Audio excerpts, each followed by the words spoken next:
ఇచ్చిన హామీలు నెరవేర్చలేదనేటువంటి చర్చ ప్రజల్లోకి రాకూడదని చంద్రబాబు నాయుడు డైవర్షన్ పాలిటిక్స్ చేస్తున్నారు. అందులో భాగమే గడిచిన 3-4 రోజులుగా వైఎస్ మరణం పైన, జగన్మోహన్ రెడ్డి పైన ఆరోపణలు, అలాగే రాజారెడ్డి వైఎస్ కుటుంబానికి సంబంధించి వాళ్ళ పైన సోషల్ మీడియా, అంటే వాళ్ళని గురించి సోషల్ మీడియాలో పెద్ద ఎత్తున తప్పుడు ప్రచారాలు చేయిస్తున్నారు అంటూ భూమన కరుణాకర్ రెడ్డి చేసినటువంటి ఆరోపణలు ఎలా చూడాలి? ఇదే అంశం మనతో చర్చించేందుకు సీనియర్ జర్నలిస్ట్ డివిఎస్ గారు ఉన్నారు. సార్ నమస్తే. నమస్తే సార్, చంద్రబాబు నాయుడు గారు ఇచ్చిన సూపర్ 6 హామీలు అమలు చేయలేదు, దాని మీద ప్రజల్లో చర్చ జరగకూడదనే దృష్టి మరల్చడానికి ఈ రకమైనటువంటి ఆరోపణలు, అంటే అటు వైఎస్ మరణం పైన ఆయన చేసిన వ్యాఖ్యలు కావచ్చు, లేదంటే వైసీపీ గొడ్డల పార్టీ అనడం, ఇవన్నీ కూడా కేవలం డైవర్షన్ పాలిటిక్సే. అసలు చంద్రబాబు నాయుడు ఏమంత మహానుభావుడు కాదు. రాజశేఖర రెడ్డి చనిపోతే 600 మంది పైగా ఆత్మహత్యలు చేసుకున్నారు. చంద్రబాబు నాయుడు అలిపిరిలో బాంబ్ బ్లాస్ట్ అయితే ప్రజలు ఎవ్వరూ పట్టించుకోలేదు. ఆ రోజున కనీసం ఆయన చుట్టూ 300 మంది కూడా లేరు, రాజశేఖర రెడ్డి వెళ్ళి ఓదార్చాడు అంటూ భూమన కరుణాకర్ రెడ్డి చేసిన మాటలు, వ్యాఖ్యలు. అలాగే చంద్రబాబు నాయుడు ఎంత నీచుడో ఆయన తమ్ముడు రామ్మూర్తి నాయుడే చెప్పాడు. చంద్రబాబు నాయుడు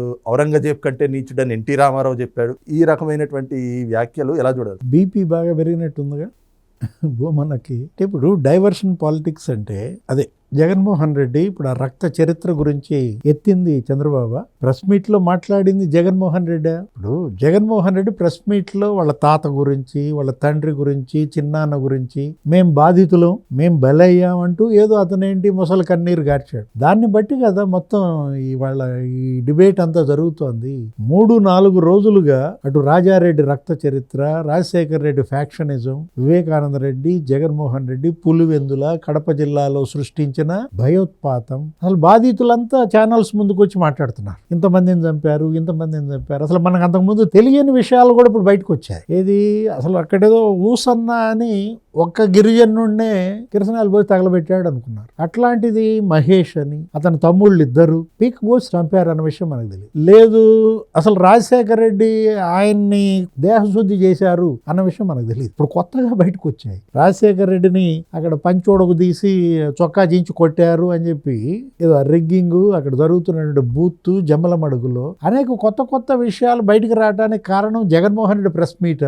చంద్రబాబు ఎవరి డైవర్షన్ పాలిటిక్స్? నువ్వు ఆ రోజు ఆ ఆర్టికల్ రాయకుండా ఉంటే ఎవరు భూమన ఏమని రాశాడు? చీకటి మింగిన సూర్యుడు. చీకటి మింగిన సూర్యుడు కాదు, సూర్యుడిని మింగిన చీకటి అనేది కదా వాళ్ళ రివర్స్ అయింది.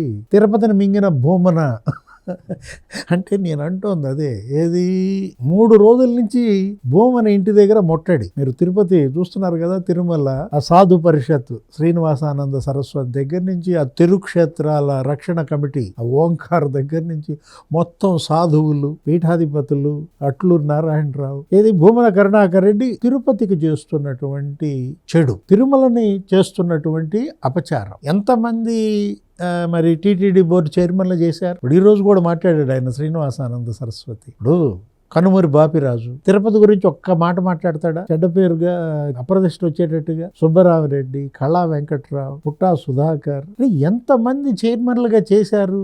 ఈ మాజీ చైర్మన్ ఏంటి ప్రతిరోజు ప్రెస్ మీట్ పెట్టడం, ఏదో రకంగా బురద జల్లడం. శనీశ్వరుడు విగ్రహం ఎన్నేళ్ల నుంచి పడి ఉంది. రాజశేఖర రెడ్డి ముఖ్యమంత్రిగా ఉన్న దగ్గర నుంచి అది అక్కడే ఉంది. అప్పుడు ఎందుకని అక్కడ దీపారాధన చేయలా, కర్పూరం దిప్పలా? నువ్వు బోర్డు చైర్మన్ గా ఉన్నప్పుడు, బోర్డు మెంబర్ గా ఉన్నప్పుడు అక్కడ లేదా విగ్రహం? అరే ఇతనే సాక్షి వాళ్ళని అదేదో గోవిందరాజ స్వామి గోపురం దగ్గర అదేంటి ఆ సీసాలు అవి పడేయించాడని, బీర్ సీసాలు పలానా సాక్షి వాళ్ళు అని చెప్పి పోలీసులు మొత్తం బయట పెట్టారు. ఒక కుట్ర కాదు కదా, బిఆర్ నాయుడిని ఏదో రకంగా టార్గెట్ చేయాలని. ఆయన అసలు నిన్ను పట్టించుకోవటం మానేశాడు.